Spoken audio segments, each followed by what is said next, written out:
All right, so good evening, everyone. I think we're going to start this conference, and I'd like to welcome you all, the participants, the public. So my name is Halpern. I'm a researcher here at Sciences Po at the Center for European Studies and Comparative Politics. And I'm also the co-director of a research stream on environmental policy at LIEP, a research unit which focuses on public policy evaluation. And I'd like to welcome you to this event, which is about environmental and climate change in the French presidential elections. And more specifically focusing on ambiguities and contradictions about the way through which those issues are being addressed. So let me just say a few words to begin with on behalf of Florence Segal, who is the director of CEE, and Philippe Martin, the Dean of School of Public Affairs. This seminar takes place in the context of a series of 3 different events, which will be organized in partnership with the Center for European Studies and Comparative Politics on the one hand, and the School of Public Affairs on the other. We singled out 3 different policy issues: environmental and climate, social policies, migrations, which have sparked continued attention and raised many debates in the context of the French presidential elections in the past few months, and we believe will play also a determining role in the weeks to come. And by bringing together leading researchers from across various disciplinary fields, we aim at highlighting contradictions, ambiguities in the ways these issues are being addressed during the campaign, at examining challenges and potential reforms, and to understand what are the main cleavages structuring the political debates during the electoral campaign. So this evening, we begin with environmental and climate issues. This is certainly an issue that has sparked many and continued attention, support, and opposition during the last presidential tenure. Scientific evidence precisely documented the nature and the magnitude of the crisis, bringing new and renewed evidence about it. Strong mobilizations have been witnessed, including Fridays for the Future. Legal action was taken by Oxfam and other NGOs as part of l'affaire du siècle. And this issue was also a central component of the European elections in 2019 and the municipal elections in 2020. So this is also an opportunity to come back to the way through which those issues are being addressed in the context and the political context in France. Additionally, we also witnessed many innovations in governance during the past tenure. You've probably all heard about the Conférence citoyenne pour le climat, which offered numerous opportunities to bring together citizen experts and climate change makers to produce a new roadmap and action plan to achieve carbon neutral objectives. And the framing of environmental and climate issues have also been considerably reframed over the past few years. First, to include new dimensions, such as issues of biodiversity, which had been somewhat neglected before, and this is something we'll address more precisely this evening. Second, to revisit past negotiations about energy transitions and to redefine the status of carbon neutral energy in the context of the EU negotiations about the EU taxonomy. So we'll come back also to this particular issue. And the last reframing has been, or took rather a dramatic turn over the past few days, really, in the context of Ukraine being invaded by the Russian army, and which challenges in the way through which we think also about environmental and climate issues in the context of national and European security. So those issues have been brought onto the agenda recently, and this is also something we'd like to address tonight. So in addition to the nuclear threat, it also reminds everyone about the fact that environmental and climate issues also have part of national and European security. Yet we could also argue that there are lots of issues related to environmental and climate change that have not been addressed in the context of this campaign. I, for example, work on mobility issues. This is something that has been completely absent of the debate since the complete fallout that followed the attempt to introduce a carbon tax in the French context, and followed by the Yellow Vest movement. We could also argue that issues related to soil pollution, forestries, diffuse urban expansion, biodiversity loss are quite absent from this campaign. Of course, we could argue that hunting has been quite topical, but not necessarily in relationship to biodiversity, but more in relationship to the safety of those practicing this particular sport and activity, and those suffering from it by walking by, mainly, which was the issue those past few days with some dramatic events taking place earlier this month. So the questions that we'd like to address this evening really are about the chances for this issue to become a central component of the presidential campaign. Will this be an issue that will be taken seriously at all beyond official statements? And what are the main fault lines and dividing both the opinion and political parties' position in regard to the climate crisis? Those are the main issues we'd like to address, and in order to do this, we have three leading scholars in their respective fields that are going to address this particular issue from each of their specific angle or approach. We'll begin with Nicolas Sauger, who's director at the Centre de données socio-politiques at Sciences Po. He will focus more specifically on how ecology, climate issues are captured by partisan political competition and provide, if possible, a comparative perspective in Europe. But maybe we'll come back to this later on. His intervention will be followed by that of Hélène Soubelet. She is the director at the French Foundation for Biodiversity Research. And she will focus on the issues of biodiversity in the context of the presidential elections and beyond of the French presidency of the EU. And lastly, we'll have a presentation by Xavier Timbeau from Sciences Po, working at the OFCE, who will bring a macroeconomic perspective, let's say, on environmental and climate issues within the framework of this campaign, and more generally of the Fit for 55 objectives and the commitments made within the framework of the National Low Carbon Strategy. So I'd like to introduce and begin the meeting and this event. And Nicolas, the floor is yours. I think each speaker will speak for 10 minutes. Then we'll have a first round of discussion among them. Then we'll open the debate to the audience, and we hope we can have a lively discussion with all of you. So Nicolas, the floor is yours. Thank you. Thanks a lot. Thanks a lot, Charlotte, for the invitation, and thanks a lot for attending the meeting. So basically, you have invited me to talk about, well, environment and competition, election, which is really complicated because, of course, a lot of dimensions, as you already underlined, and a lot of different ways to approach a subject. Basically, I had a choice between two different approaches. One through party competition, programs, and you talk about programs already, which is really nice because I won't talk about programs because, well, for a simple question, well, there is not much to say about it, and, well, no longer anything since a few days. So I'm going to focus more on public opinion to try to, well, go a bit beyond the very short-term impact of Ukraine to see how much of the environment is an issue for the public opinion, and to try to delineate and try to understand a bit about the perception and the role of the environmental issues in political behavior. I'm going to start really simply by a few figures. No, well, they're no longer holding, of course, because if we were to publish new polls, the result would have changed. But to get you an idea about, for France at least to begin with, what are the key issues of the elections today? Well, everybody is going to say purchasing power. All polls say purchasing power. I have my own poll. I think it's better than the others, as every pollster.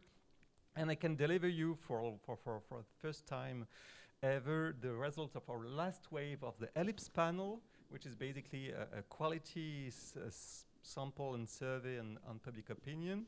And we asked to people what were the most important issues, so the classical questions for themselves and for the country in the present time. And they answered this question till, well, 2 weeks ago.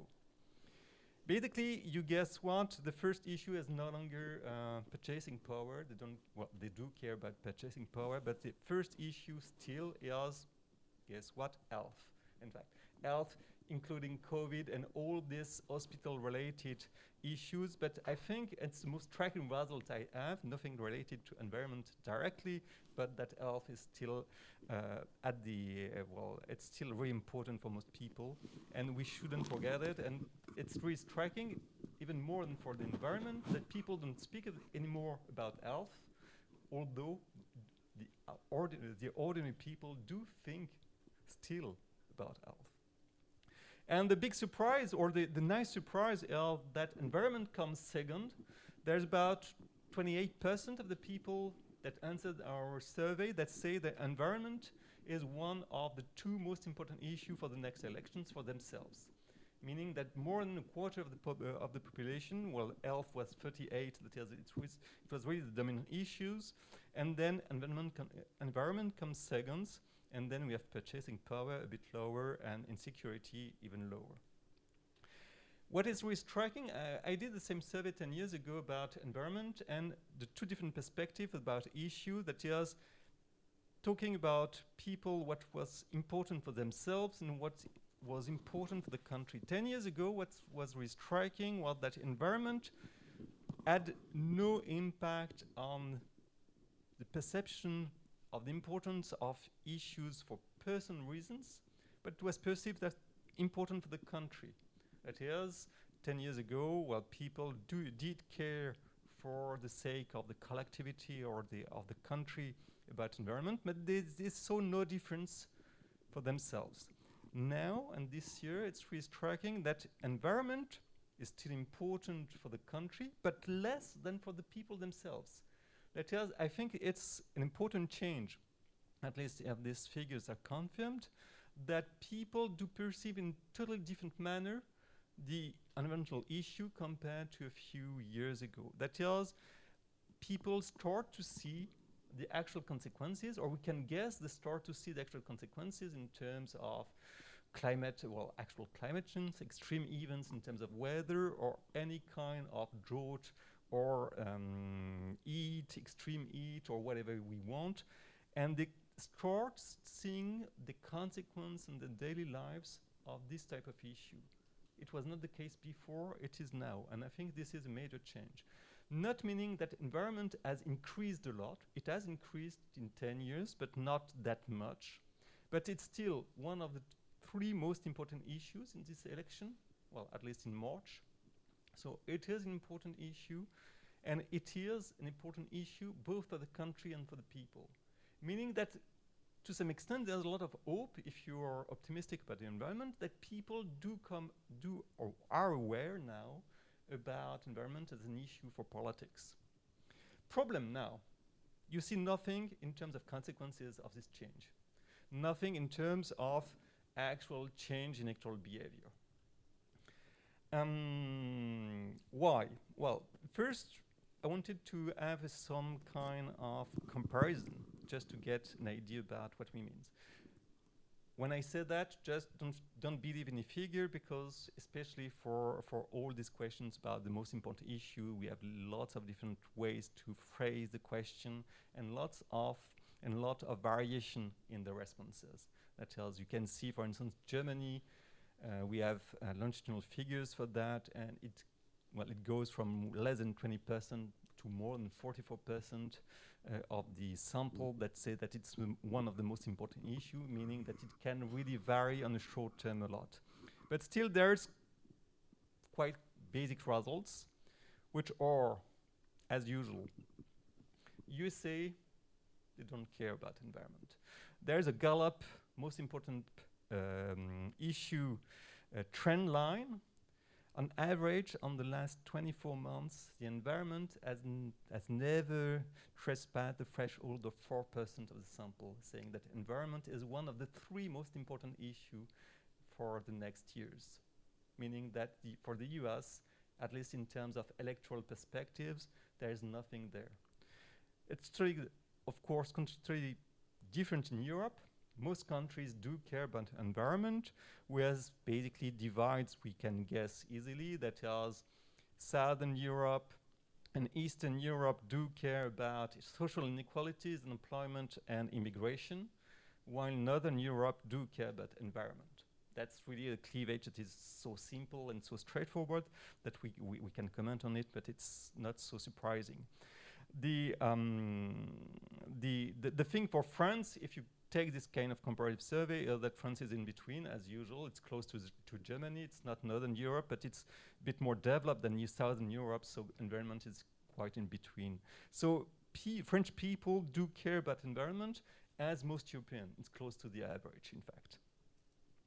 Now, why don't this have any impact on political behavior? That's a big question. No one has an actual answer. Otherwise, you can be elected quite easily for an election. Was a kind of paradox. It's one of the first kind of answer you can have. Environment has nothing to do with politics and actual electoral behavior because it's consensual. That is, if you speak about climate change and polls about climate change, there are about 80 to 90% that agree that climate change is due to human activity and that it is worrying and that we should do actions to fight against it.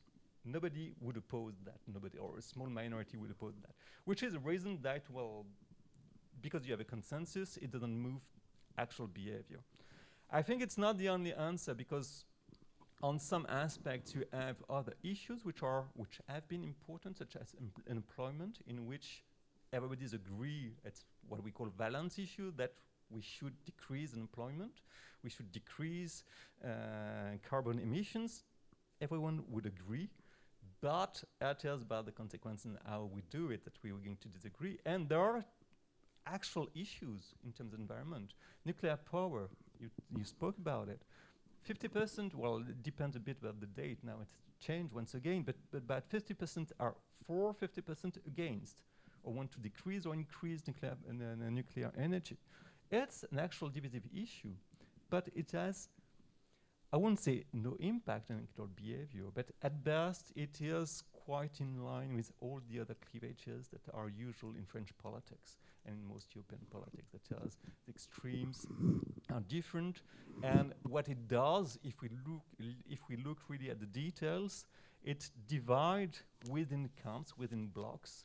That is, you have this kind of supporters of Mélenchon and Jadot a bit less in favor of nuclear energy, even if it's not that clear, and supporters of Roussel and Hidalgo, and even for Hidalgo it's less clear, more nuclear energy. And the same for the right, between Macron and Macron, the ecologist, of course, on the right, and the other candidates.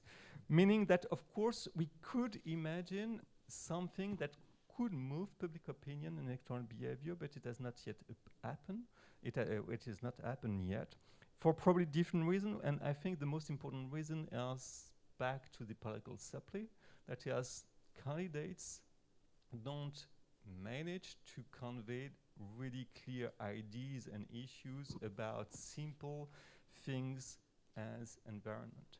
That is, there's a lot of debates, and you have hunting versus nuclear power, and nobody understands the link between the two. Of course, there's no direct link between hunting and nuclear power, meaning that people see environment more and more as something that you can read or approach all the other issues with, but which has no answer by itself. And then if it's not a kind of ideology, which has never been probably, or it's not any longer in any case, then it's more difficult for environment to really change. Because it was the case in the 90s, for instance. If you were really a pro-environmentalist, you didn't care about the details, you were to vote for the Greens.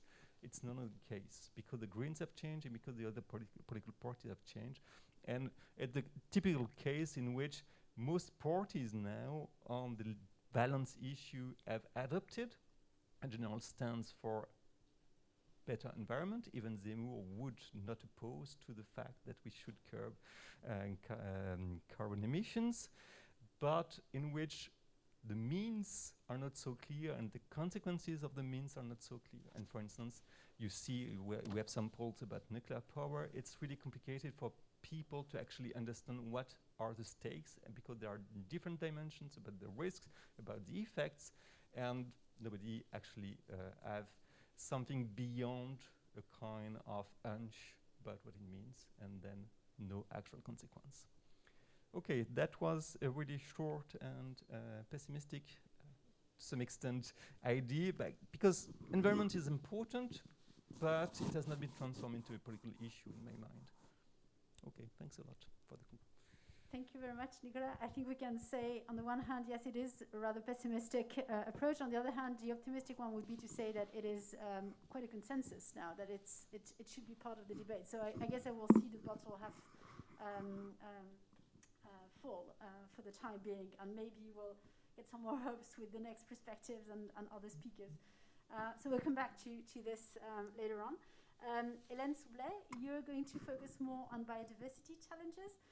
And I think you wanted to show us some slides. So, yes, sure. Thank you. Yes, thank you. So, first of all, the French Foundation for Biodiversity is a think tank, and we are working with scientists, researchers, French one most of the time, and we are also working with politicians to help them to understand biodiversity, because it's not very simple sometimes, biodiversity. So I will try to give you an overview of the challenges with biodiversity and the complex issue we are dealing with when we want to stop biodiversity losses. So, oops, sorry, too fast. So, what is at stake when we are speaking about biodiversity? Well, I think it has already been said, biodiversity loss is now a consensus in the scientific community, so we know that we are facing a very huge problem with the extinction of all living life in the planet, excluding human and our domestic animals or plants. And so there are some lots of sort of a graphic with where you can see that the red list is extant in every group of animals. For example, in the first part of the slide, you can see that the extinction of diverse group of animals like amphibians or mammals or birds are spreading since 1500. And if you see the other graphic, this one, the C graphic, you will see that the decline can be very huge. For example, this is the decline of the coral reefs in the world. 50% of the coral reefs are now disappeared in the sea. So this is a very huge problem, and we will see why. So another graph is this one to show you that when we are talking about wilderness in the world, we can say that the human footprint is so huge that 77% of the land and 87% of the ocean has been modified. And when we are talking about huge impact, we can say that almost 3/4 of the land is impacted by human activity, and almost 66% of the ocean. So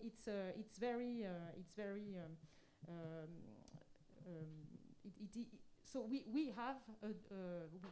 have to take into account the biodiversity issue in all politics and decision. So why do we need to bother, and why this is a huge problem?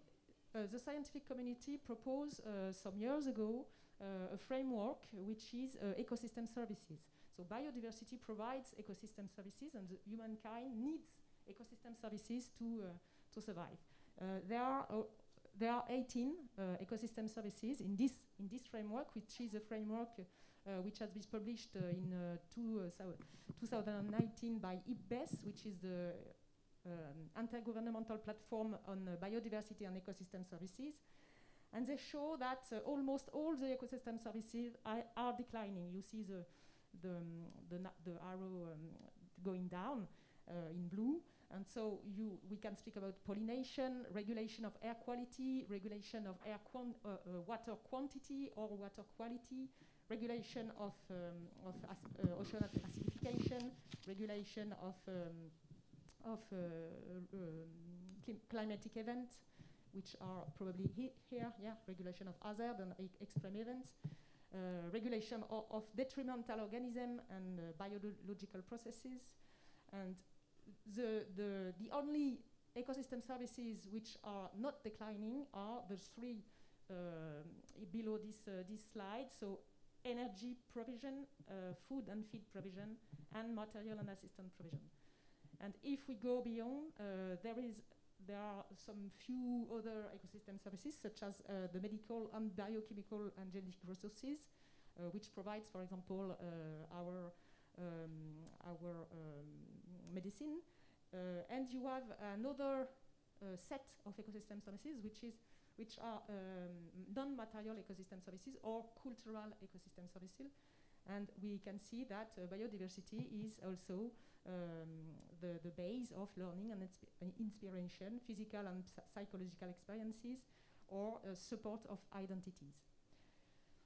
And the problem is that those ecosystem services are as well the support of the sustainable development goals that you are probably aware of, that are being adopted in 2015 by the United Nations. There are 17, and almost all of them depend on ecosystem services. And further, some scientific has tried to modeling what will be the survival of humankind in 250 years. And depending on the way that you take into account the provision of food or the preservation of natural environment. So nature is in the line, the baseline, and then ecosystem services provide by in function of nature is here in this graphic.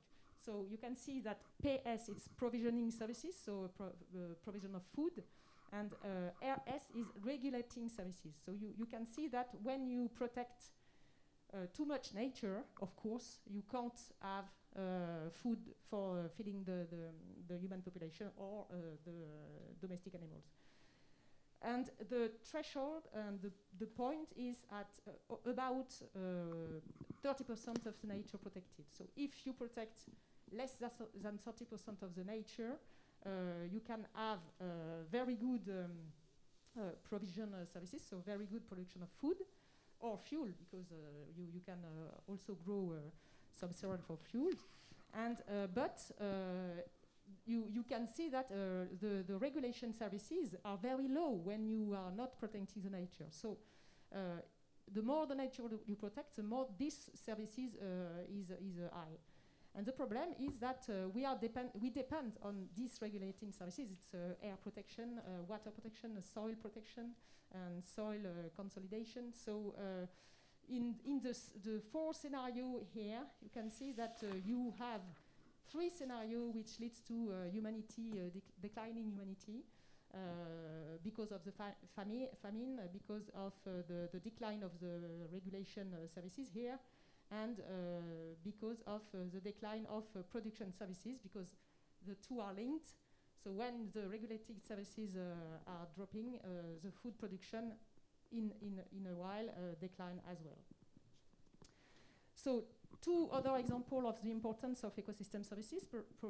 This one is to link climate change and biodiversity loss. So, for example, otters can eat sea urchins, and when they eat sea urchins, they permit for the kelp forest, so some algae in the ocean, to grow. And that kelp forest is a photosynthetic organism and can capture the carbon. And then when he dies, he sinks into the ocean, and you have a high level of carbon sequestration. In the case of otters' loss, the sea urchins have no predators. So with no predators, they eat almost all of the forest kelp, and then you have no carbon sequestration or lower carbon sequestration. And the scientific research team here has even tried to evaluate the gain of this otter's presence. And you can see, depending on the sequestration scenario, because there is a lot of uncertainty here, if the kelp forest may sequester 1% of the carbon, and you save 6 million to 21 million of dollars per year. It's per year.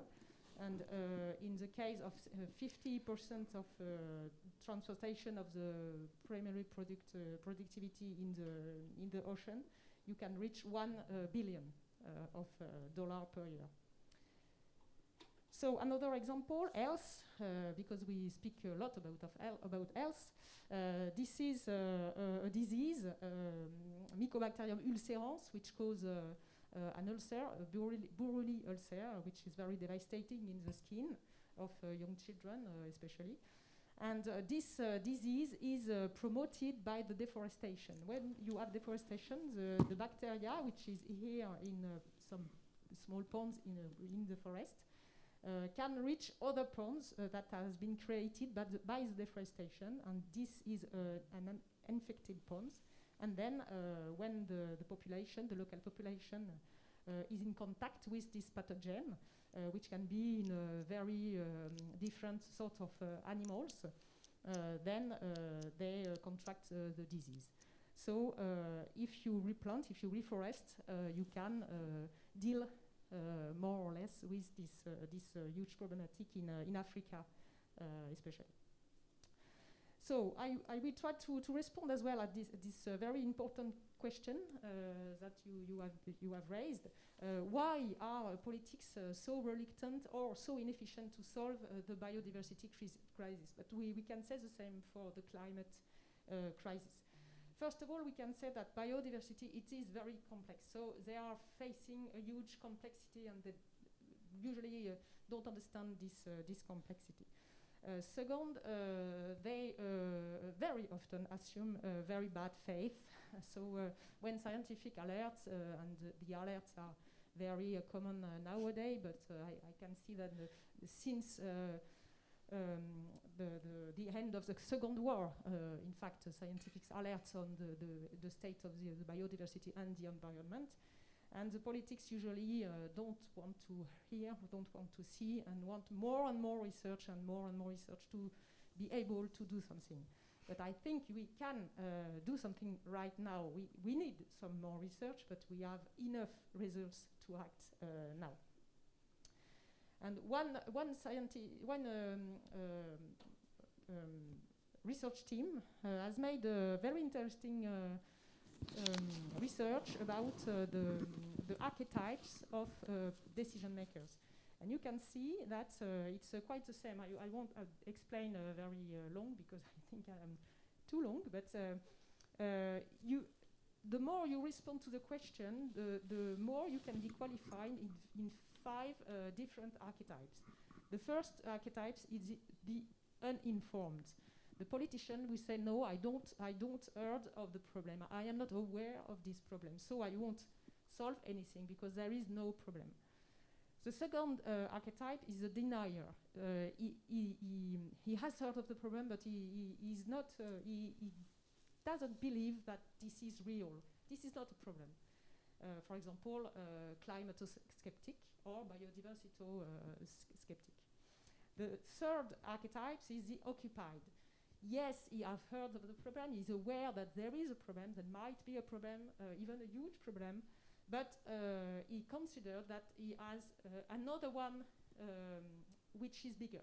So he will, first of all, deal with this first problem, and then after, perhaps one day, with the biodiversity crisis or the climate change crisis.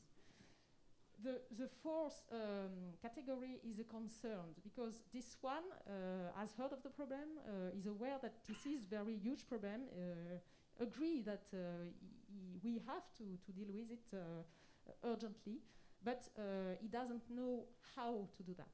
And I think personally that we are almost all of us in this case. Sometimes we know that there is a biodiversity problem, but we don't know how to react. We don't know what to do. We don't know what to say. We don't know if there is a solution.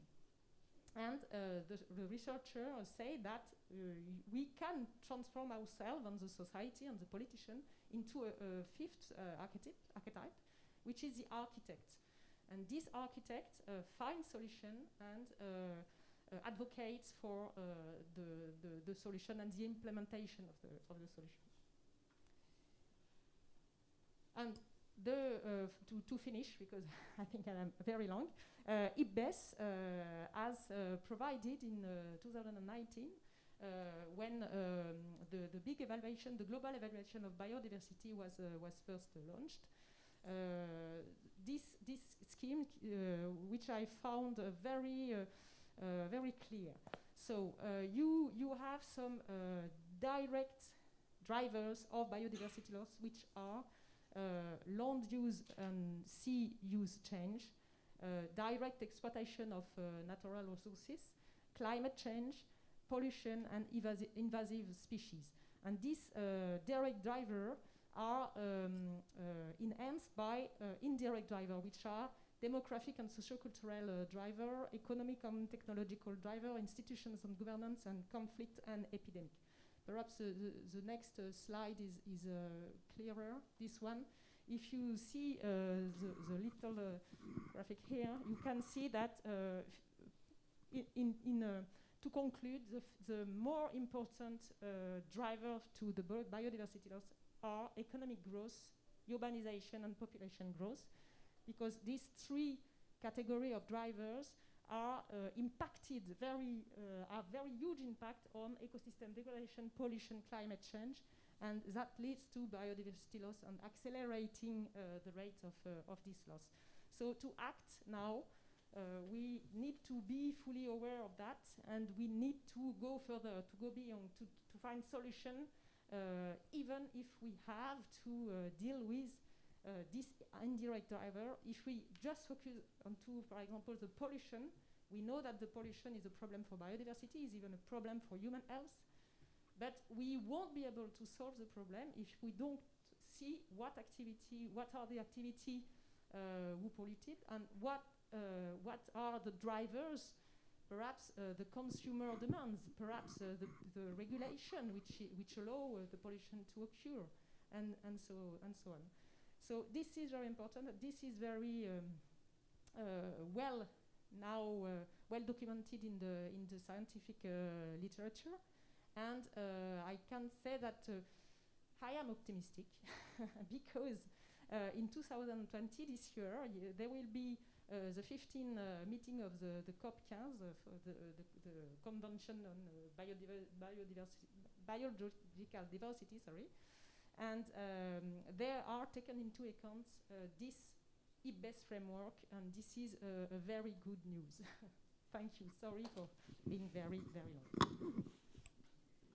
Thank you very much, Hélène Soubelet, for bringing in this perspective and this focus on that biodiversity. And I think it's also a great opportunity to actually bring this issue back into the picture, especially because a lot of the political debate has been focusing a lot either on energy and climate, but also on those solutions that would contribute to it, but less so on biodiversity. And I also very much like the perspective that you brought, saying that maybe part of the work that has to be done in the future, and especially in order to convince politicians to act, but also maybe voters and constituencies to vote according to those issues, is to unpack the complexity and to go for the more concrete solutions that will help address some of those very specific issues. And looking at economic growth, urbanization, and population growth, we have good starting points actually to begin with. And maybe with economic growth, I'll hand it over to Xavier Timbeau, who will bring a macroeconomic perspective on this issue and to complete what has been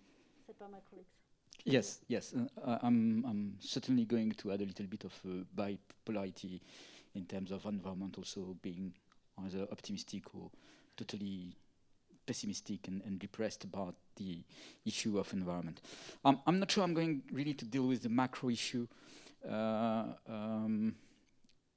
well, or maybe indirectly, but I have to say that this campaign is quite interesting because I say we, but I think that a lot of observers and scholars were putting a lot of hope in this campaign as being one focused on the question of environment. And I think that we are probably all a little bit disappointed by what's going on during the campaign. despite the fact that there are some quite positive facts. Nicolas has quoted some of them. For instance, the fact that in the opinion polls, it appears that environment is a matter for people, for themselves, for the country as a whole, for the planet as a whole. So there are clearly a better, at least in Europe, awareness of the issue at stakes. Things are very complex, like Hélène has shown. I'm not sure that everybody is understanding perfectly well what complexity means when it comes to it, but I think that the level of knowledge and education on those questions is higher than it was before. So that shows up in polls, and that's a good thing. One optimistic way to look at the campaign is to say that all candidates have some elements about environment. I would be tending to say that all of them have a program regarding environment. Maybe you're going to correct me, Charlotte, or Nicolas, or even Hélène on that point, but I think I'm nearly right. Even if you look at those programs and what they imply, usually you are not satisfied by what is proposed. So that is one first element. Everybody is talking about it, not necessarily with the level of competence and education that we would like to be there, because well, the subject is important, is decisive, and is complex, and I'm not sure that everyone has clearly in mind all those points.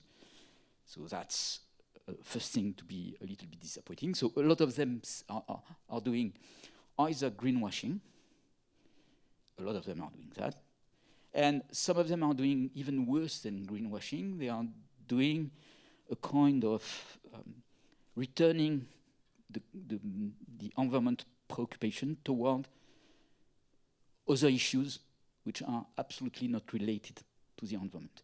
For instance, if you look at the far right appropriation of the environmental question, it's usually by saying that we want to be local, we want to be national, we want to go back to the earth, and then resuscitating an old ideology, which is precisely what we don't want to be bothering with the question of the environment. I mean, you can have the ideology that you want, I don't care, but thinking that your old ideology of the past is going to be a solution to the problem of today is not understanding what is the problem of today. So that is a little bit more than greenwashing, and that is a little bit more than annoying.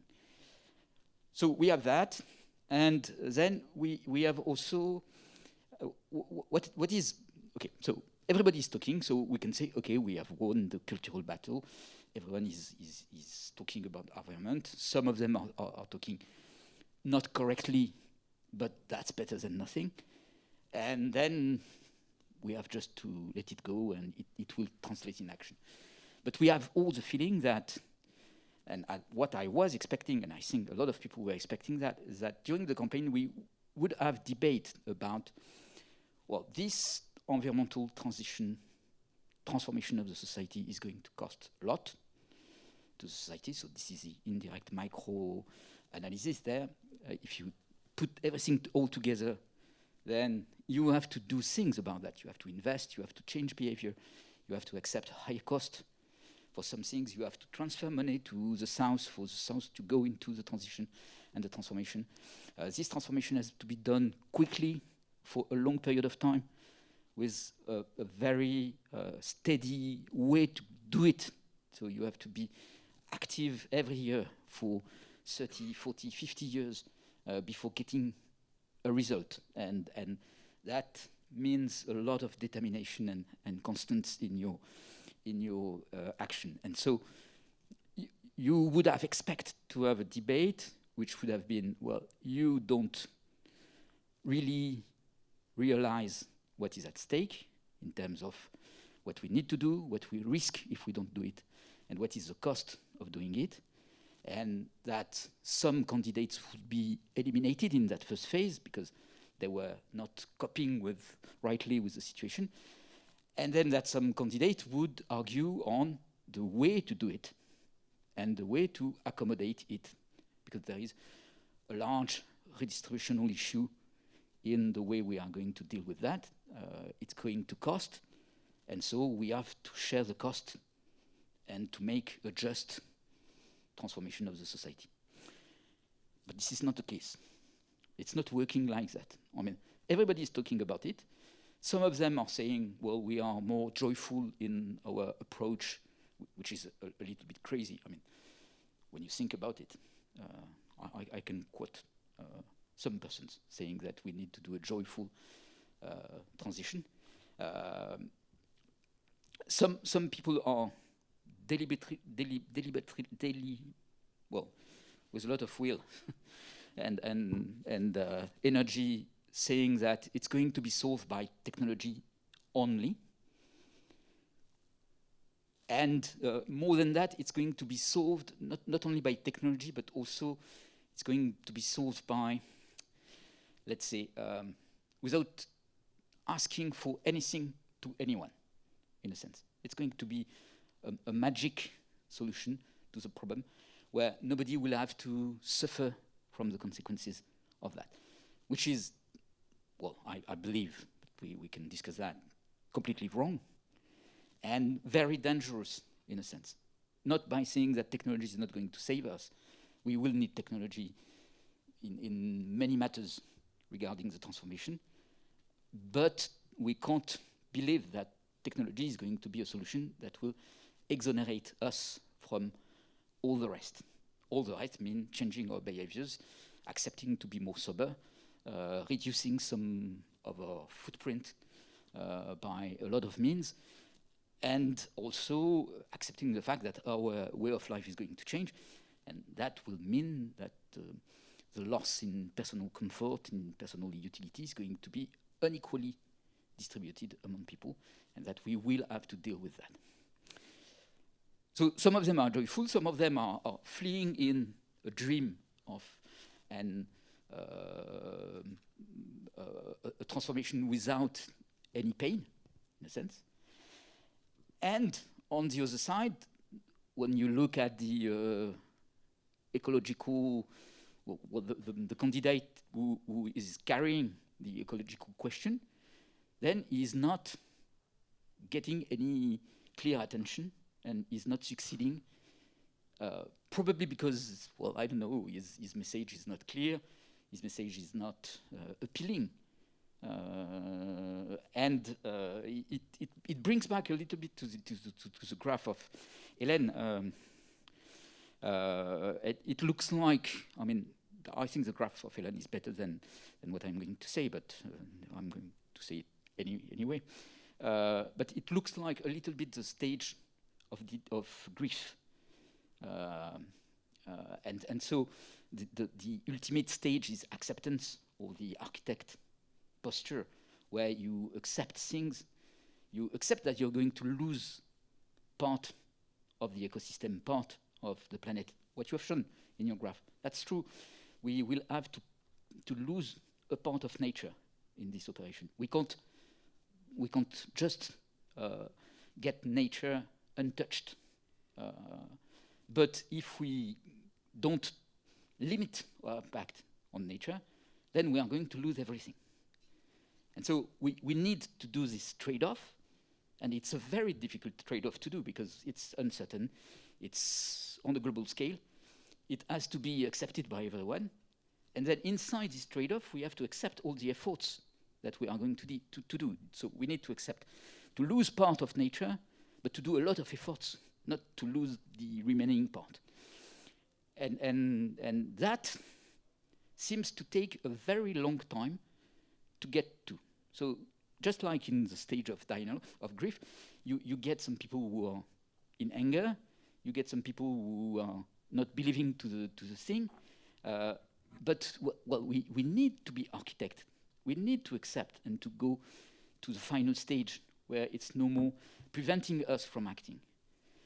Okay, so there we can be very pessimistic, in a sense, because we can say, okay, everyone is aware, but that is not translating in action, and that is not sufficient. We are too early in the stages of what is needed, and we are very far from it, and we have limited time, and so it's not going to work. And we are going to wake up, but too late.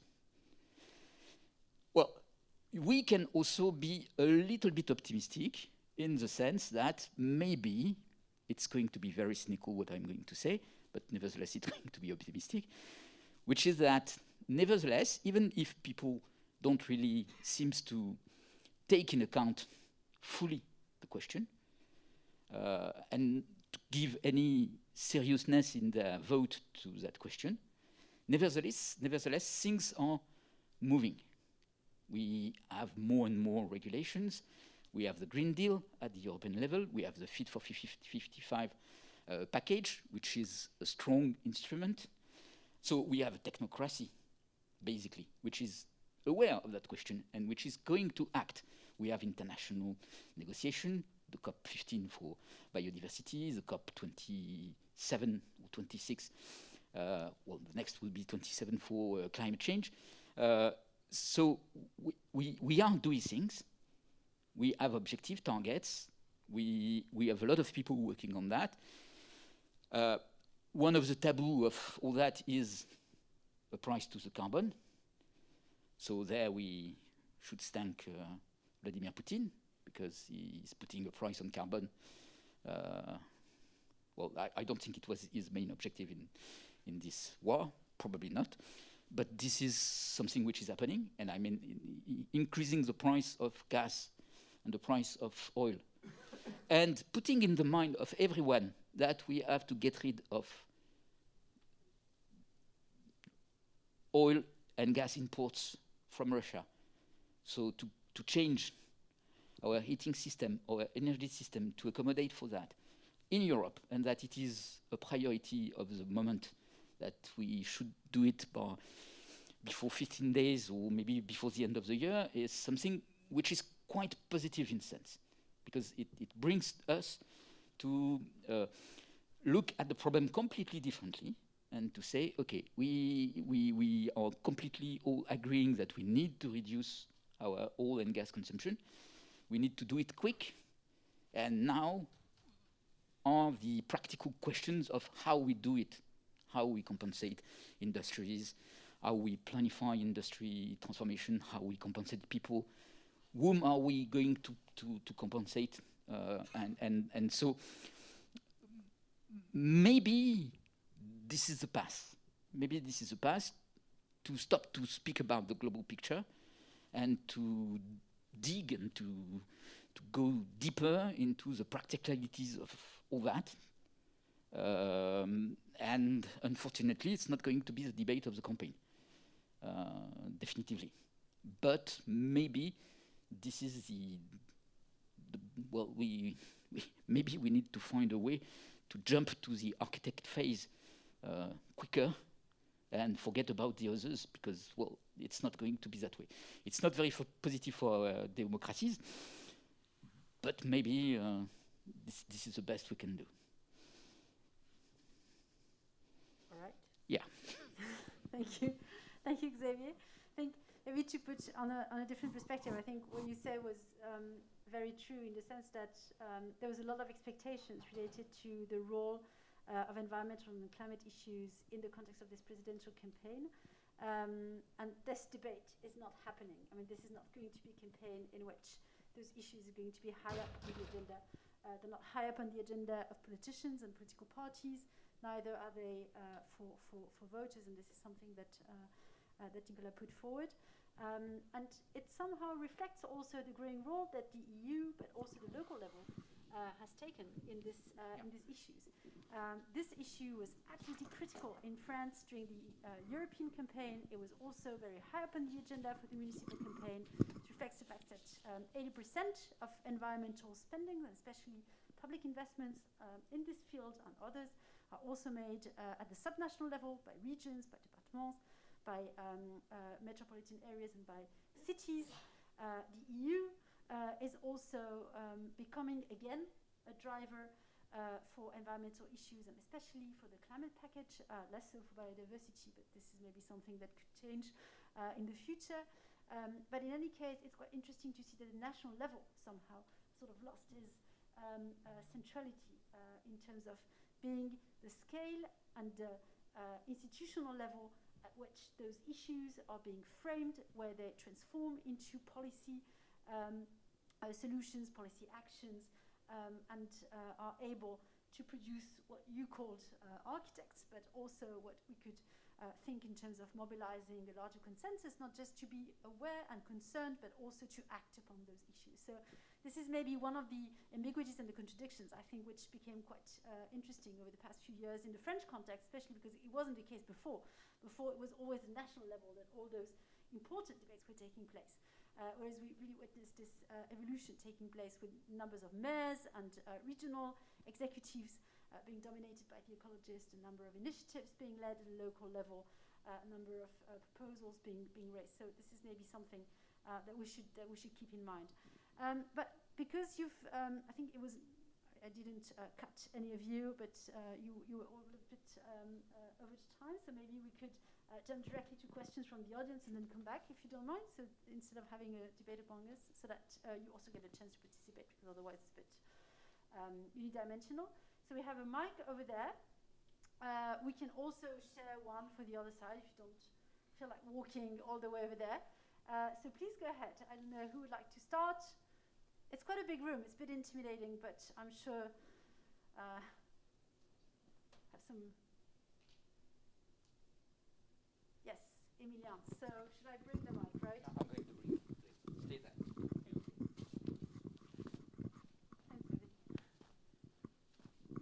I use the mask, so there's nothing unbelievable. Thank you. Thank you for the three presentations. I had a question which is more political, but maybe of the non-politists have some answer. The big question about making ecological issues important or central in the public debate is whether we should pass through polarization. In fact, should we make the issue extremely consensual in order that every political force is interested in this and likely to take some actions on these issues, or should we make it the issue of some parties, which will then be able to gain votes and maybe put some pressure on the others? Is it a more realistic things to do? And we saw, for instance, that the scores of the Green Party in France was not extraordinary in the last European election, but it was something which may have put some pressure on the other party and incentivize them to maybe talk a bit more about the environment, etc. So which way could be the most interesting in terms of public debate and the centrality of green issues? May I play the role of the pessimistic once again? Just, I think on the long term, it doesn't make such a huge difference. In that, on the short term, of course, if you have polarization, you're going to have more consequences on the public opinion and its transformation. But at the same time, you have change in government, and if you have polarization, that means that it's very likely the next government is not going to have the same position, and then you come back to some kind of neutral point. If you don't have polarization, you stay close to the consensus, making that you don't have much differences, which is basically all the things specialists of public policy would say, that, well, politics doesn't matter, so whatever the kind of strategy you get, you don't have much effect. So I think it's not, well, it's too simple as a strategy to say we should polarize more on the environmental issues to get actual action, because it's not working like that on the long term. And so how to do it is more a question whether it's political question or something else, a social question, to some extent what you say about architects and so on and so forth. as it's maybe not the politicians and not on the electoral arena that we should try to solve this kind of question, and maybe it's the role of democracy in the solution to the problem. There's a number of people saying that democracy is not for the environment because the times horizons are not the right ones for tackling the environment issue. So that's part of the question, whether democracy is fit for that, and well, everyone can have his or own ID. And the other one is still, well, I think, and I'm going to speak about the pessimistic view as well, that we still have a lot of incoherence, not only in politicians, but mostly as well in people. It's saying that, well, the Gilets jaunes is the perfect example. If you look at data, Gilets jaunes wanting both less taxes on fuel and more purchasing power and more protection of the environment. They wanted all. And it's exactly what you say. You have trade-offs, and environment has never really been presented as a trade-off that we can choose collectively upon, because my pessimistic view is that the answer to that is maybe too risky to actually ask the people. And let's say if you have a choice between less purchasing power or more environment, I'm not sure that the majority is going to be for the environment. Even if you have a consensus that we should do it, but it's, as usual, that billionaires, big firms, and all the others should pay for it, or China, or Russia, or whatever you want. So, I don't answer your question. Yes. One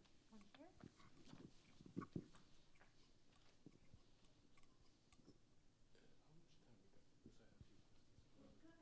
Yes, hi, thanks for the overview and the presentation. I had actually like 3 questions, and if we still got a lot of time, maybe I can present them, and then you can choose whether you respond to them or just like a few of them. Well, first of all, what I wanted to ask is because as was explained, among the electorate, the environment is one of the top interests, but it's very like consensual. It's maybe like depoliticized. And it's not very present in the media, at least what I see as a foreigner and what I can interpret from the media. I see mostly discussions about the Islamophobia and the kind of the security issues, which were said to be like down the priorities of the electorate. So what is the role of the media in actually like politicizing environment, in making those discussions about the right means forward more present? Then I wanted to ask if anyone can elaborate more about the differences on the left, like we discussed the nuclear, but are there like any other big divisions? Of course, according to what I've learned, is the communists are like having this kind of a red-brown agenda of like that the cars belong to the streets and the meat belongs to the plate. And this one actually brings me to my last question, talking about the trade-offs. What has surprised me, and especially in the context of the biodiversity loss, we know that the reduction of eating meat is one of the most efficient way that we can take care of the soil, that we can reduce the emissions, but it's very much a non-existent conversation in France, and it's been made like very difficult for people to have a vegetarian diet here. So maybe like maybe you can touch upon that, like why is this trade-off not one of the key topics that is discussed here, not to even mention of all the ethical dimensions of industrial animal production. Thank you very much. So I don't know who would like to start. Maybe one more question. Yeah, but maybe we can start answering. So we had 3 questions, so in one. So maybe we can start with those 3. I don't know who would like to. Maybe I can say a word on meat consumption. Where are you coming from? Okay. Yes, it is true that it is not a public debate in France. Well, it's not a top public debate in France. I think it is a debate, nevertheless, even if it's not a well-accepted one. And I think there that we have one of the elements of the environmental transition. And what you say is quite interesting. I think that a lot of people are fearing that you impose to them a change in diet. And maybe the debate is stalled because people see there a potential war on the way you behave. And so people saying that you must behave a certain way, and other people saying, I don't want to be imposed my way of life by someone else. And if he is imposing me less meat, then I'm going to impose him less plane flying or living in the suburb or living in the countryside or whatever. And so looking at each other with a lot of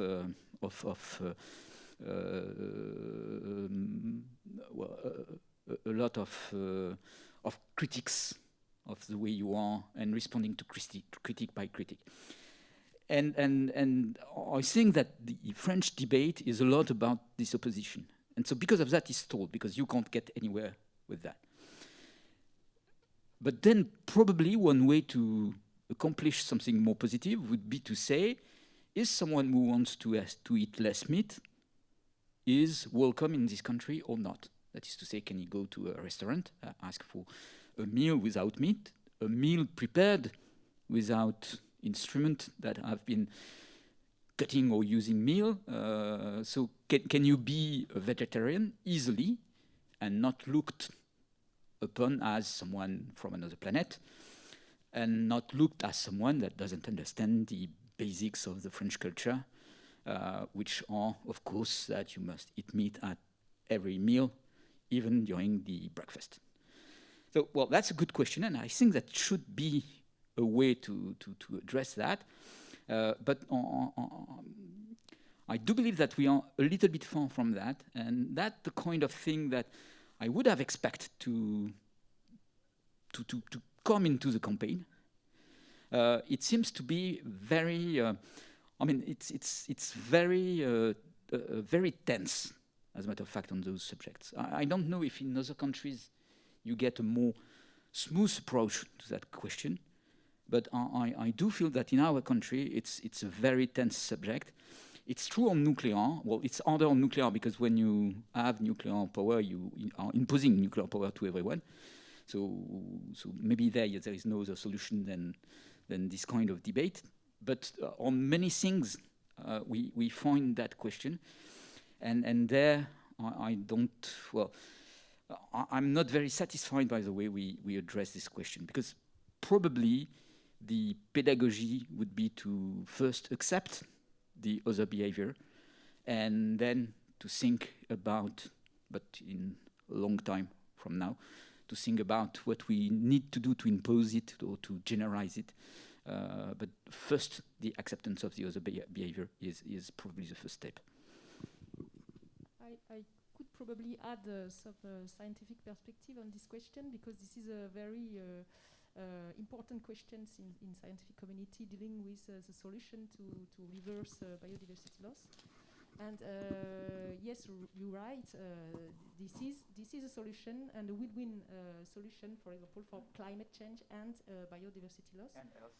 Yeah, when speaking of industrial production, because in the contrary, you have as well more extensive production with the cows in the field, and that is a way to protect biodiversity. And for example, when dealing with agriculture, the overall system agriculture, you can see as well that tillage, for example, is worth than a cow in a field for carbon emission. So it's a complicated question, I think. But the other thing is, when you want to change some bad behaviors, for example, you have to think of you have to push a systemic approach. And the question of the alimentary, the food consumption and the alimentary regimes is crucial. And the scientific says usually that we will need to change agricultural practices, yes.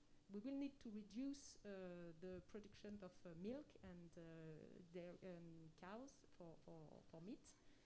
But we will also have to think of what would be a sustainable regime. Because, for example, if you eat some cereals from Brazilian deforestation, it's not very good as well, even for climate perspective. So it's complicated, and you will have to change as well all the production system, and it takes time. So I think we will have to go to the pathway to the transition, and this is where the problem leads. We actually in France are not fully, we not fully agreed to go to this pathway, and this is the problem. And after, you can have diverse solutions to make this pathway sustainable for all kind of consumption, vegetarian, flexitarian, and those who wants to continue to eat meat, providing that the world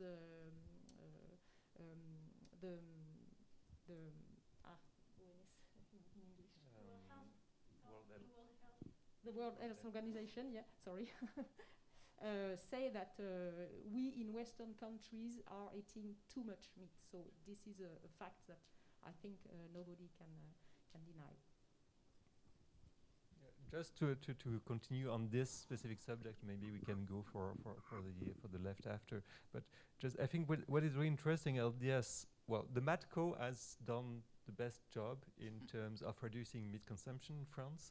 It's well, something else, because what you see in many things, that environment is now linked to health, and that's the most efficient way, because it's exactly what I told you to some extent. When you transform a sociotropic issue to an egotropic issue, that is, you see the personal consequences of the issue, then it makes people move and change. That's really the kind of transformation that has been happening, especially for the organic food, for instance. It's not because of climate change, mostly, that people do purchase organic foods, just because they think it's more healthy. And that makes sense for them. And then if you can go along with that, it's better. On the other hand, to some extent, you can link that to identity as well. Vegetarianism, when you can try to impose or not imposing things on people, which is also partially linked to environment, but not completely, and in which, of course, you have more polarization, coming back to Emilien's question, that is, you can be either or, but you have no kind of intermediary position, and then you have, well, polarization. And what you see now is that most educated class in France has decreased its consumption of meat a lot, and is changing the composition of its meat regime as well, going from beef to chicken, for instance, which is good for the environment as well. But that adds, well, the lower classes, if you want to go through quickly, that is still consuming even more meat than before, which is a kind of challenge about what to do. And you know that in terms of electoral perspective, that those who are going to eat more meat now are also those who are going to support the extreme right, if you go quickly.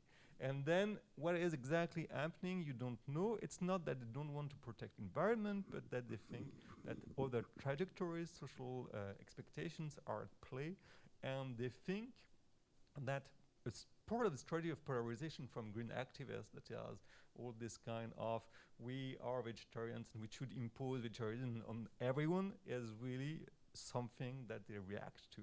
And so it's always the same kind of thing. On average, it's not going to change a lot, but it's going to polarize different groups instead of moving the society as a whole. If you want to have just a bit more, I forgot your first and second question, just on the left, on the cleavages about environment on the left. To some extent, you have a traditional cleavage between productivism, which was embodied by the Communist Party, and the new left, if you want, just the more green.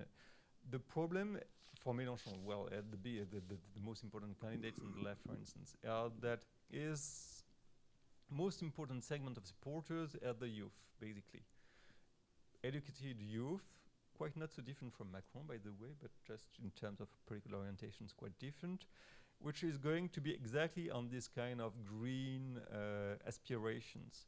But at the same time, the strategy of Mélenchon is to go for the popular classes, as he says, and this kind of discourse about environment is not working that well with them. And then you have a kind of complexity here to see how to attract and how to comply with your own ideas for Mélenchon. And Roussel, on the communist side, has said, well, in fact, Mélenchon is going further and further on the green alternatives. And then there is something like a segment of the popular classes that are not at all agreeing with this kind of thing. So let's sit in this for this kind of electorate which is not represented, and it's working well. Because for people, Gilets jaunes is exactly this type of thing. They can be worrying about environment, but what is most important is how to fill in the tank of their car to go to work. And well, of course, environment is important, but in long term, not in short term. And your second question? It was about the role of media. The role of media, well, I think, well, media has ever been extremely important in shaping agendas. We all know that. And well, for instance, if you look at day-by-day answers to polls about which is the most important issue, you're going to see differences in accordance to what has happened last day. So you have short-term impact, and why you have a lot of variations. But still, what was surprising is that if you look at French newspapers, everybody was going to speak about purchasing power as the key issue for 2022 till the Ukrainian crisis. But in fact, when you look precisely at survey, it's not right. People do think differently. So it's this kind of course, media is important, but they don't do everything. If people, for different reasons, and with social medias and a lot of different ways to get informed, are going to be more inclined to think about environment, they can. In fact, they do think about environment a lot. The problem is how to transform thinking about environment in, well, action, if you want, whether your own action or your own votes or whatever you want, to actually do something. Because to some extent, the pessimistic view in your thing that people are worried a lot, but they see no issue. And then they don't act. Perhaps I can add, for the media, we saw some changes these past years because they are professionalizing themselves with journalists that are very aware of environmental problems. That was not the case a decade ago, I would say. So this is very positive, but I think they're still acting like a wave. So sometimes environment is at the top of the agenda, and sometimes is not at all at the agenda. And for example, we proposed a tribune to the Monde, Le Monde, le journal, and they said yes in February, and then at the beginning of March they said no, we have no place anymore because of the Ukraine crisis. So it's quite difficult to understand sometimes why there is only one subject in the front pages and not, for example, 2 or 3 subjects. We can imagine that. Yeah, if I may add one thing, I think that there is also a little trap there, because we could have a tendency to look at the French presidential campaign as the main event of the French democracy, but maybe this is wrong. Well, it's of course an important moment, but it's also a bizarrerie of the institutional framework in France to put so much stress on that election, and maybe not enough on the other elections, or the local one, or the legislative one, or even on the functioning of the institutions, which is also very important. I mean, a democracy is not only a president, it's also the whole setup of institutions and so on. And there, maybe the presidential campaign is putting a special a special pace to the public debate by picking up some subjects that we do not nearly necessarily expect to be picked. And it's very hard to forecast and to say that is going to be the important subject of the campaign. Or even to expect that there is a clear illustration of that, which is very funny. A few weeks ago, France Stratégie published a paper on the inheritance question and was suggesting that we need to have more inheritance taxes because we were entering into an inheritance society and so on. Okay, so there is a clear argument there and a clear proposal. In a few days, all candidates have positioned themselves on that question by saying we are going to reduce tax on successions. So it's well, you can think it is despairing, but maybe this is not the time to address those issues. Maybe this is not the time where people are accepting reason and they are playing a different game. And it's not because of that French people are not going to be reasonable in the end. So, well, because of that, I think that looking at the presidential campaign may give a false impression about what is in the mind of the people and the way they are changing. For instance, and I think that it is very true, the media are talking more and more about environment with more and more quality of information. It's very frequent. It's nearly every day, even on the TV or on the radio. So that is something that is, I think, reaching to the people. But in the campaign, maybe not.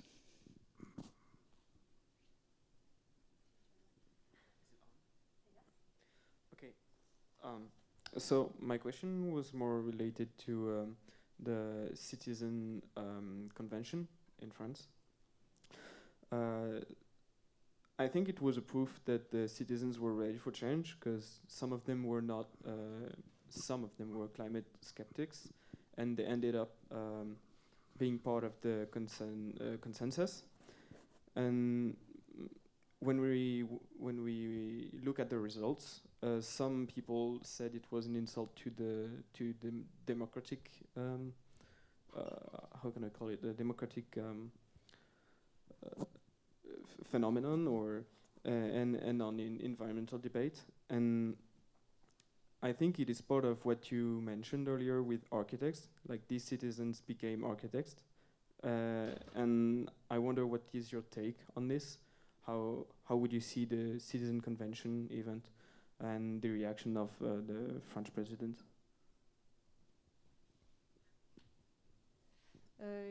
Yes, we were quite disappointing of the results of the convention. Not the results of the convention itself, but the way that the politicians have not taken into account all these solutions and proposals. Even if Macron had said earlier that he will take all the proposals and submit them to the national processing. So we were disappointing, but we were also quite surprised that a consensus could be reached, because as you said, in the panel there were some people from everywhere, and they have been trained with some high-level experts.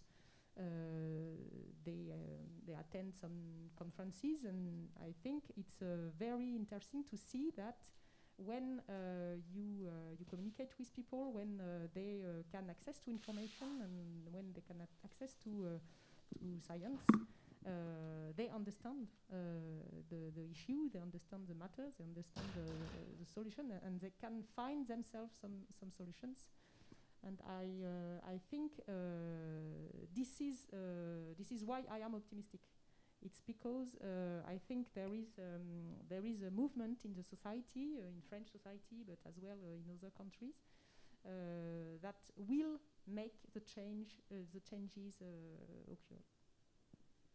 maybe to add up on this, I'll step out from my chair role.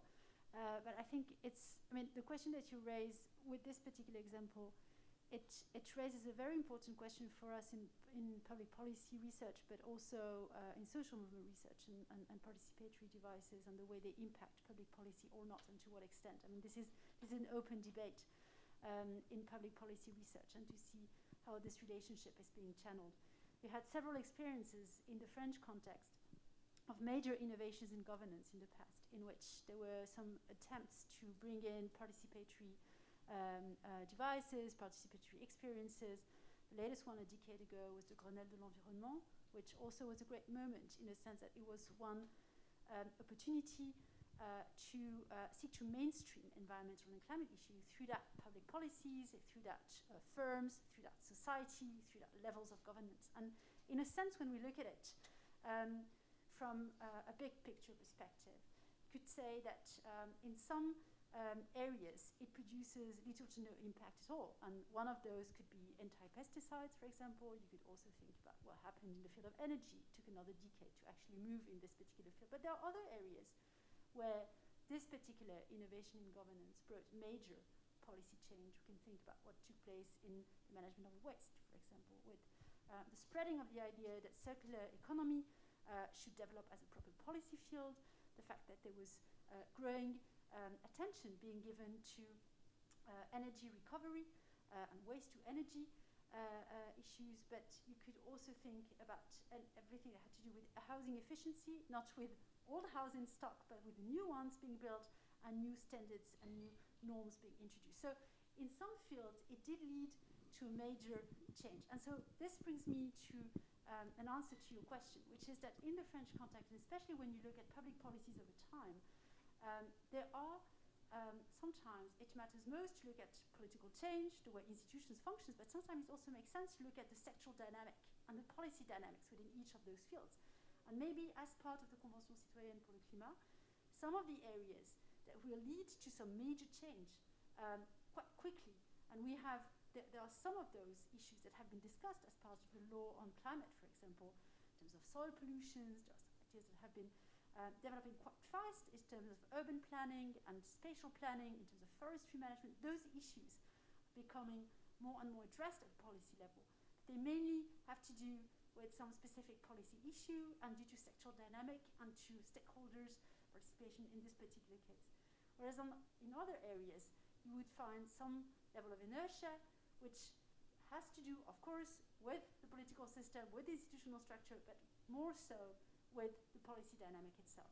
So I think here we have, this is one of these examples, when we see this debate taking place, and just to come back to some of the things that my colleagues have addressed, I think one of the very interesting debate about the presidential election, as Xavier also just said, is that we tend to put way too much importance on the presidential election itself, but maybe there are either other political moments, but also other aspects and other barriers and other channeling mechanisms that we should need to concentrate on. For example, there is a lot of debate at the moment in the French context among higher civil servants, for example, to focus on what are the ex-ante evaluation procedures that we should take into account in order to systematically assess policy measures before we formulate them. This is something that the Higher Council for Climate has been discussing. They are highlighting and pushing for new developments in policy evaluation, in assessment, in the way we think about those measures, and to systematically challenge and measure those policies according to the later impact in terms of carbon neutrality. Some cities are doing super interesting things. I think that Xavier is working with La Rochelle at the moment, doing some work on how to measure carbon and how to think about carbon inventories and what should be taken into account in those carbon inventories in order to raise this impact and the higher possible impact in 50 years' time.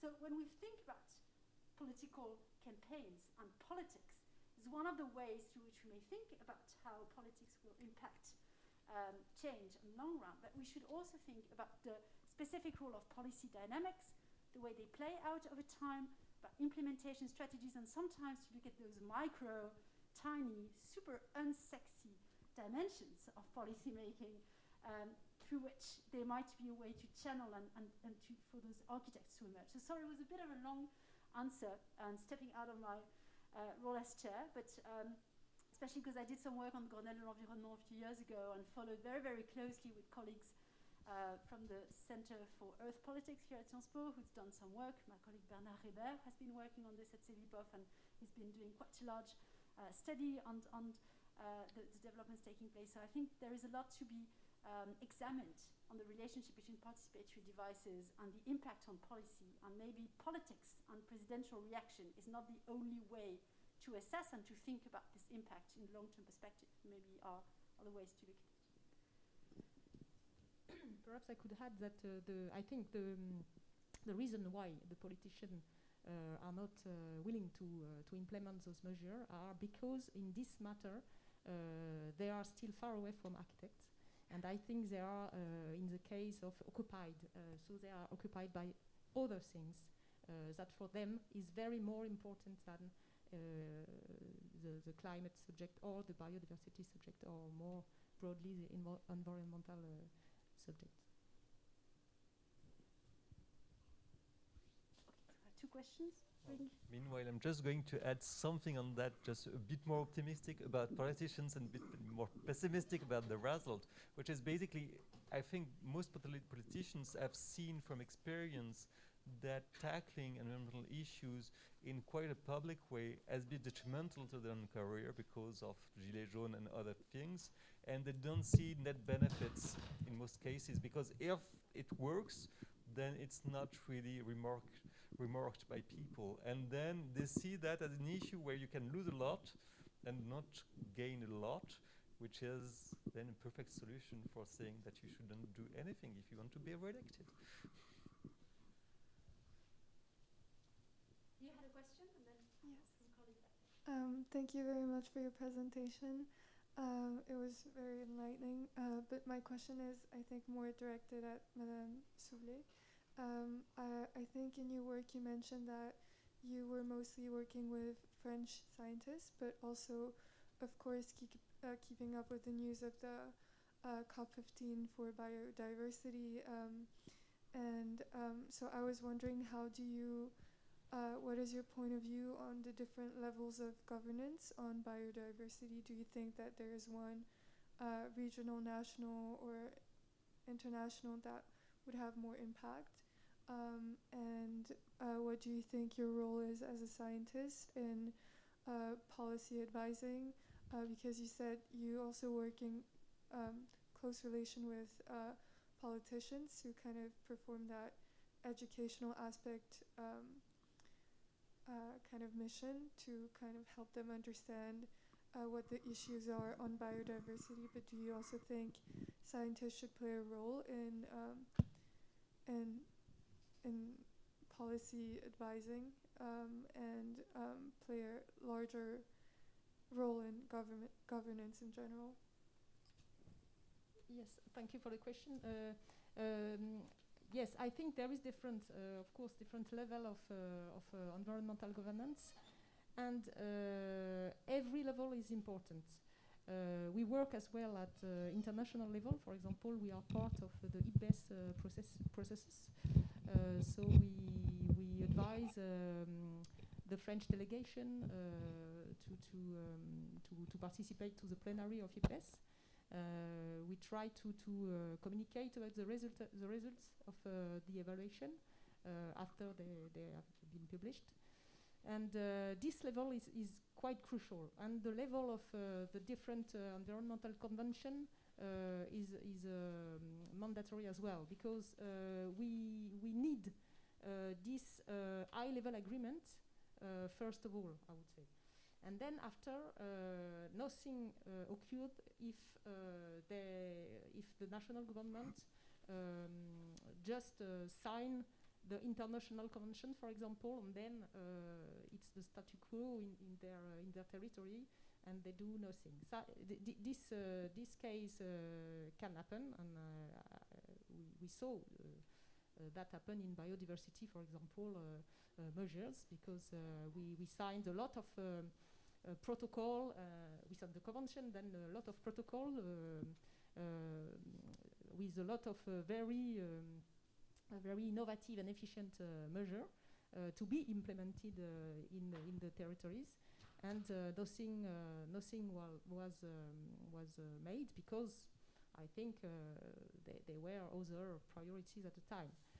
So, the key point, in my point of view, is the national level to give the country a sort of vision for the future. You see, a vision for the future, for the development of the country, and in a way which is sustainable.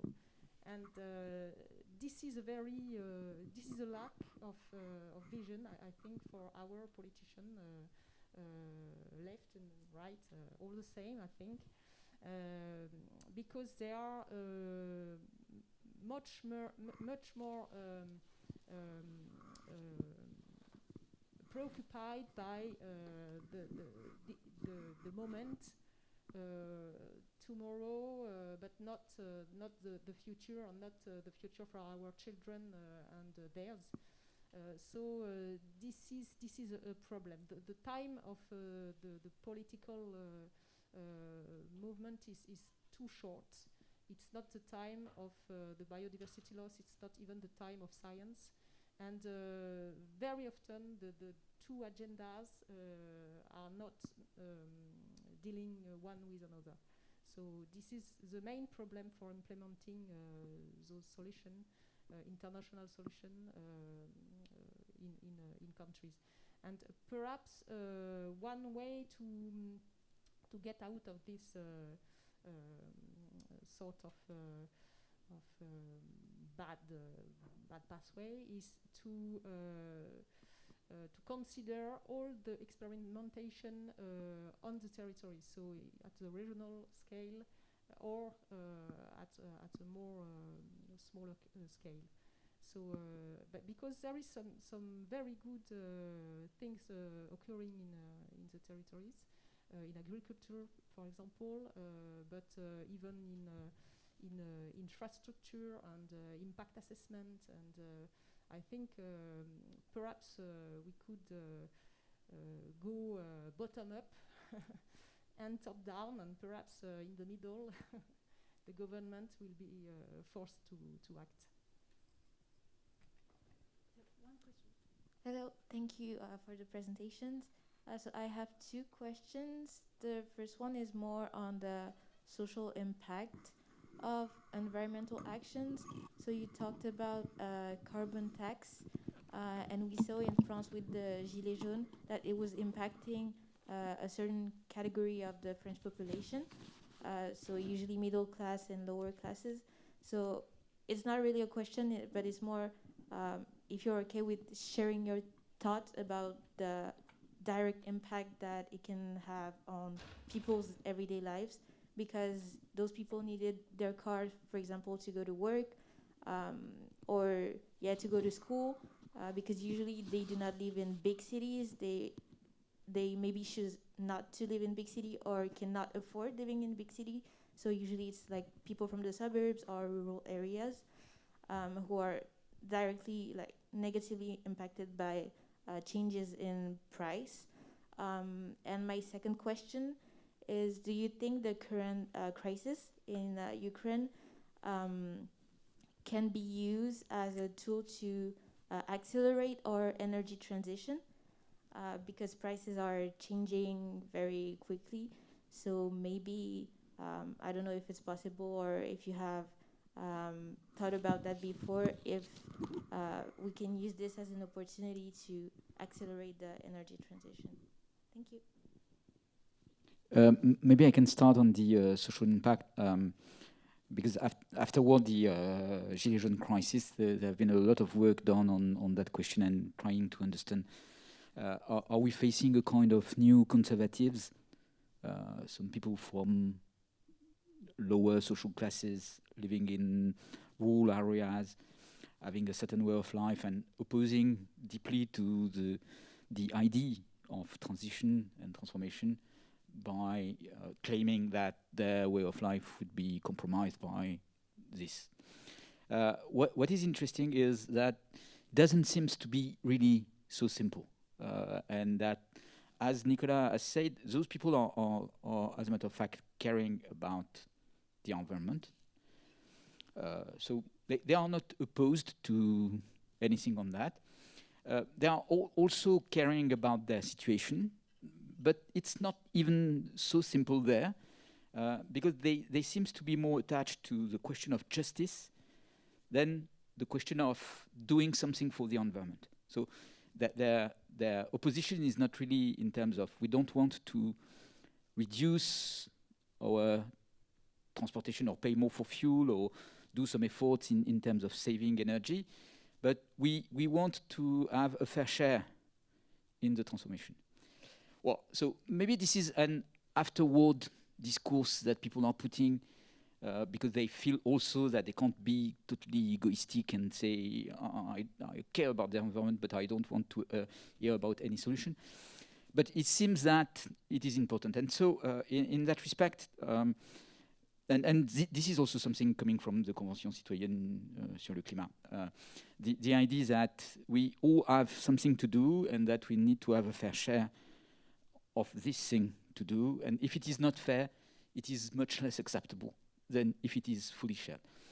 Okay, so that seems quite obvious, but what I have as an experience of policy making there in the administration, at the ministère des Finances, or at the Ministère de la Transition environnementale, or at the Conseil général, au Commissariat général du développement durable, and so on, where all those things are planned and discussed, is that this dimension of justice is not really taken into account, and that those people in the administration are more focused on the idea of efficiency. So we should hit where we have the maximum impact, more than the question of justice. And it seems that people are more sensitive to justice than to efficiency, probably. And there may be a way there to find a solution, a path where you care more about justice, even maybe sometime with some symbols, by saying, okay, we are going to increase the price of gas for your car, but we are going to forbid the use of plane by people who have a lot of money, because, well, they are going, of course, to be impacted, but much less than you are, and they are going to preserve much better their way of life. I think also that you have to put people in a situation where they can choose, that is to say, they have options, and maybe putting pressure more when people have options is more efficient than putting pressure and wait for some impact to materialize.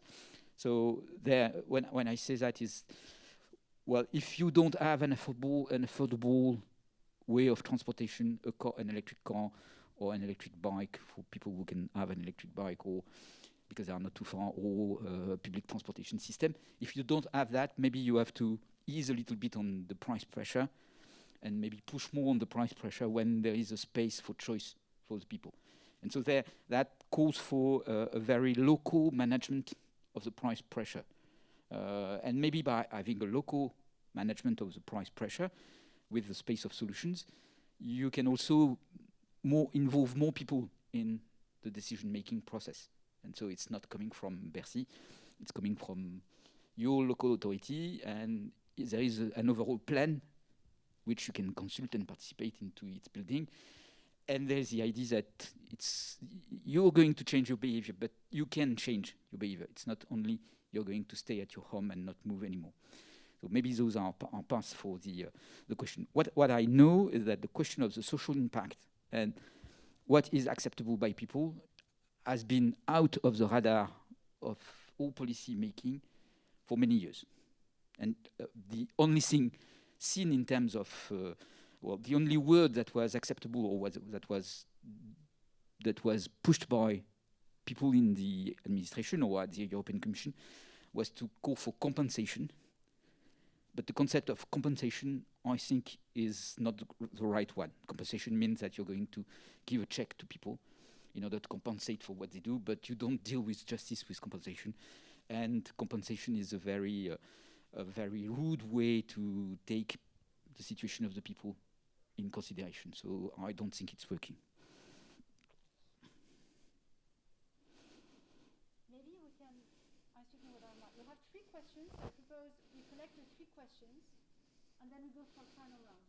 And Ukraine definitely is an opportunity for transition, even if the argument is not necessarily less CO2, but less fossil fuels is better for everyone. Okay, should I? First of all, thanks for the insight. My question concerns more accountability and policy failures that relate to, let's say, for example, natural disasters. And how can that blur public opinion on where to put the blame between parties, between governing parties and opposition parties? There was quite an interesting example from Southern Europe, from Greece, this summer and this winter, which was infrastructural failure due to previous austerity measures, so due to lack of funding.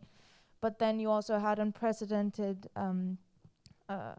climate events, which was wildfires, unprecedented wildfires, and unprecedented snowstorms. And the debate between the governing political party and the opposition was very much framed into the government was saying it's not an infrastructural issue, a policy failure, it's an unprecedented climate event.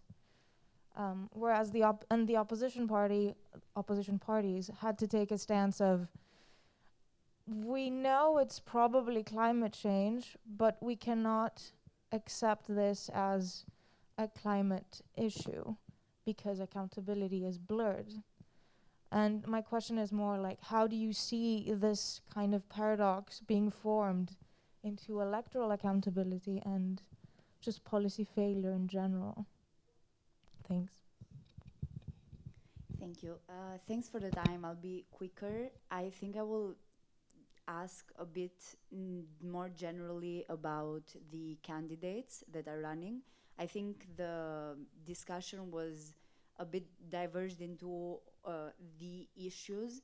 My question is a bit more general as to whose candidate do you think, from a professional point of view, is the most informed on environmental issues, and whether you think that Macron's agenda, given also the advantage or the necessity that he had to kind of deal with these issues for the past mandate, do you think his agenda is more advanced compared to the others? Thank you.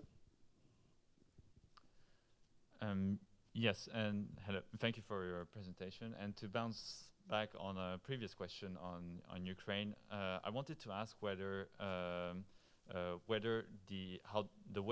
the candidates handle the Ukrainian crisis and the energy crisis that is also latent, that is also going through. I mean, if Europe goes through the sanctions on oil and gas, of Russian oil and gas, then there would be probably an energy crisis in Europe. And wouldn't that be sort of an environmental catastrophe for Europe in a way? Because the only way that we would be able to compensate for the decrease in gas would be to reactivate coal plants that have been shut down for some time. And wouldn't it just be wouldn't it just go beyond, and isn't there sort of an electoral opportunity there for candidates to position themselves, saying that we should or should not go on with the sanctions against Russia due to environmental and consumer price concerns? Thank you. Thank you very much. So what I suggest, because we have 5 more minutes, so I suggest for 3 big questions, actually, so Nicolas, do you want to start? We go 1 round, and each of you can have maybe a short answer to whatever question you would like to pick, and then we'll conclude. Yeah, thanks a lot, Charlotte, and thanks for the questions. It's not easy to answer all these questions for different reasons, but maybe I'm going to start with candidates to state that I'm not going to answer. Of course, I'm a professor, so I'm not going to take sides for different reasons, but I think it's interesting the way you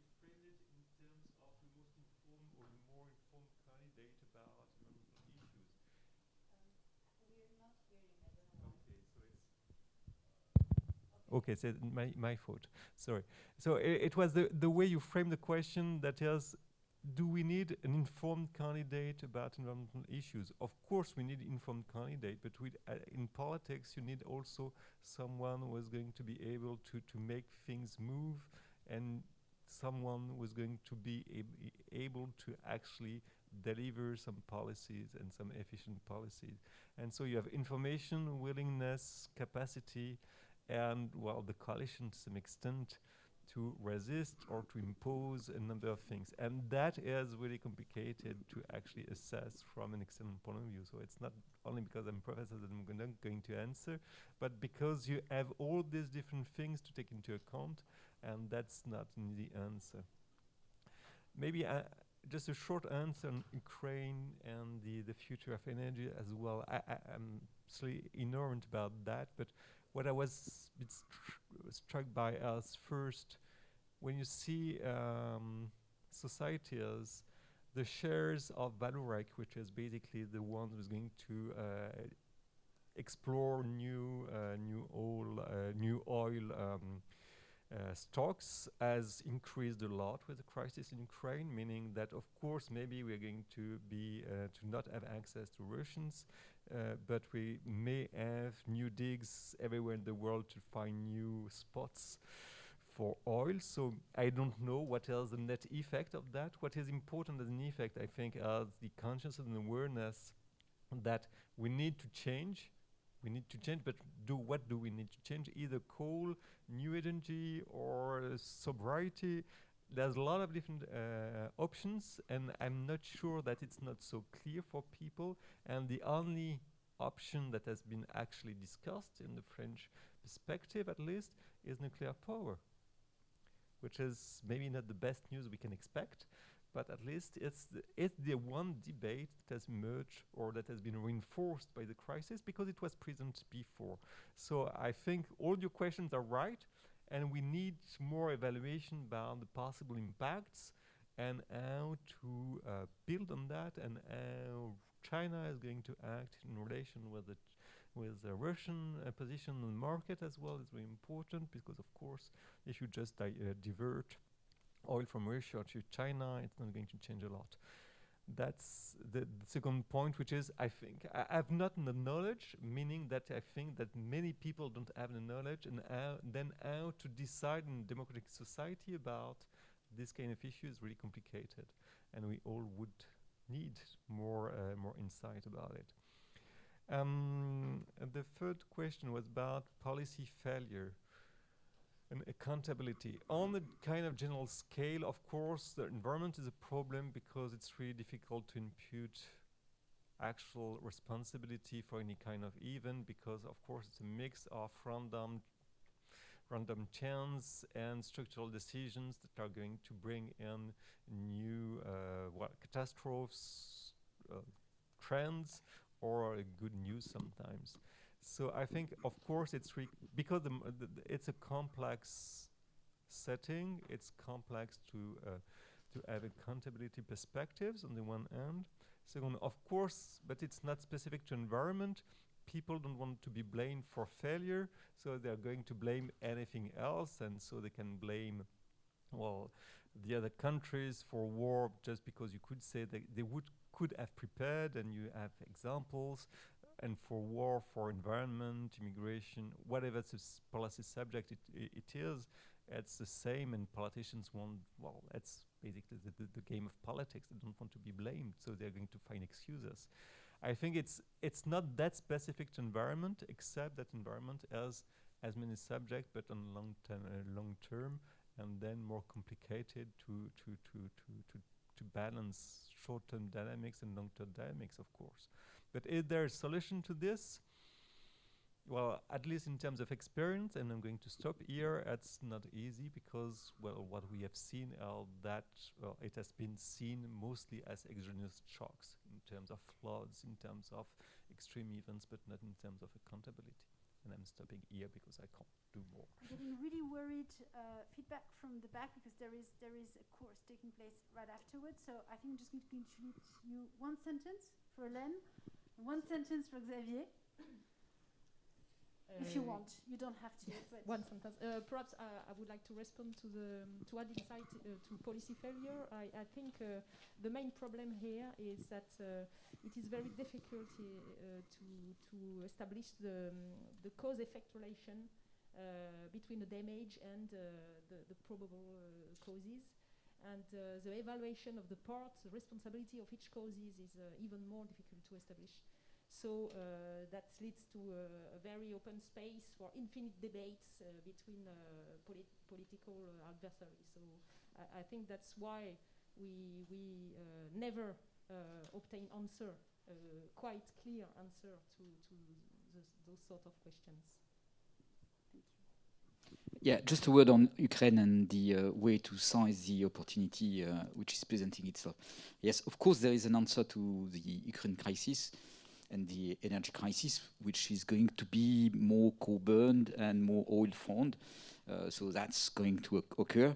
And that is limiting the positive effect. I'm not saying it's reversing.